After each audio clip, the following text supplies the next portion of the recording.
हुजूर अरब के थे, किसी से पढ़े लिखे नहीं थे, किसी के शागिर्द नहीं बने थे। कलाम ऐसा ले आए कि दुनिया के फसीह व बलीग और साहिब ज़बान आगे साकित और सामित और चुप और खामोश हो गए, तो ये हुजूर की सिदाकत की अलामत है।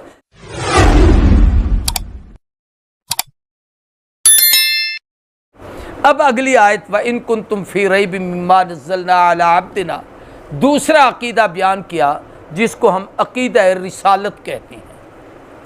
अकीदा रिसालत भी हज़रत आदम से शुरू हुआ और हुजूर सल्लल्लाहु अलैहि वसल्लम आखिरी नबी हैं। आप पर यह अकीदा ख़त्म रिसालत का। आपके बाद क़यामत आ सकती है, कोई नया नबी और रसूल नहीं आएगा। लेकिन इस अकीदा रिसालत को कुरान ने हुजूर के एक ऐसे मोजज़े के साथ बयान किया कि जिस मोजज़े का जवाब रहती दुनिया तक दुनिया में कोई जवाब दे ही नहीं सकता। वो है कुरान की सिदाकत, कि अल्लाह ने अपने महबूब को अपना आखिरी रसूल बनाने के लिए, इन पर नबुव्वत और रिसालत को मुकम्मल करने के लिए एक ऐसी किताब दी है जो किताब रहती दुनिया तक के लिए चैलेंज है कि फ़ातू बिसूरतिम मिन मिस्लिही, इसके मुकाबले में एक छोटी सी सूरत बना के दिखा दो। दूसरी जगह पर है बेआशरा आयात, ये बेआशरा सुवर, 10 सूरतें इस जैसी बना के दिखा दो, इस जैसा कुरान बना के दिखा दो, इस जैसी 10 आयतें बना के दिखा दो। कुरान मजीद में 3 सूरतें हैं जिनकी 3-3 आयतें हैं और वो सबसे छोटी सूरतें हैं। सूरत इन्ना अतैनाकल कौसर, सूरत वल अस्र और सूरत इज़ा जा नसरुल्लाह। अब ये सबसे छोटी छोटी सूरतें हैं। रब का चैलेंज है, अगर पैगंबर मोहम्मद करीम की नबुव्वत में तुम्हें कोई शक है तो इस जैसी एक सूरत बना के दिखा दो। हुजूर अरब के थे, किसी से पढ़े लिखे नहीं थे, किसी के शागिर्द नहीं बने थे।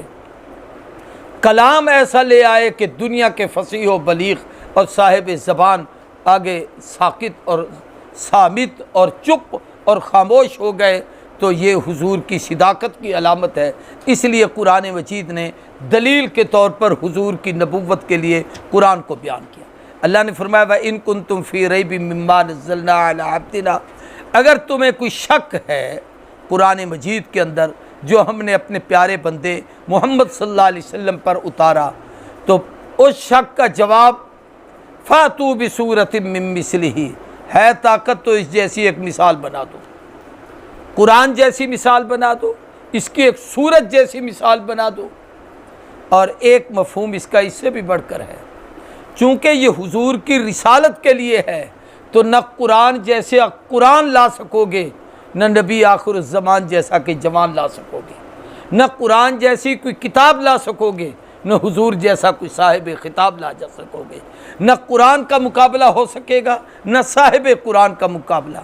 हत्ता के वदउ शुहदाकुम मिन दूनिल्लाह, अल्लाह के सिवा जिनकी तुम पूजा करते हो, अपने बुतों की, माबूदान बातला की, जिनको इलाह या खुदा समझते हो और कहते हो कि वो भी कुछ कर सकते हैं, तो फिर उनको मिलाकर इस जैसी एक सूरत बना दो। इन कुंतुम सादिकीन, अगर तुम सच्चे हो। लेकिन रब का बड़ा अजीब ऐलान है, फ़इल्लम तफ़अलू वलन तफ़अलू, मुखालिफीन की बेबसी कि फ़इल्लम तफ़अलू, ये लम जिस अस्मा फ़ेल पर आए तो ये माजी की नफ़ी करता है कि अब तक सारी दुनिया मिलकर कुरान के मुकाबले में कुछ नहीं ला सकी। वलन तफ़अलू, ये जुमला अगर किसी फ़ेल पर आए तो वो मुस्तक़बिल की नफ़ी करता है। क़यामत तक कुरान के मुकाबले में तुम कुछ ला ही नहीं सकते। जब न कुरान का मुकाबला कर सके न क़यामत तक कर सकोगे तो मिसाइल दागने से कुरान थोड़ी ख़त्म हो जाएगा।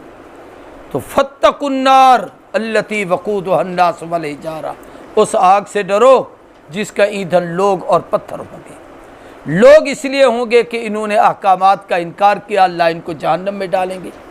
पत्थरों के मुताल्लिक़ उलमा ने लिखा है कि वो इसलिए डाले जाएंगे ताकि जहन्नम की आग और भड़के, क्योंकि जो पत्थरों से आग भड़काई जाती है वो बहुत तेज़ होती है।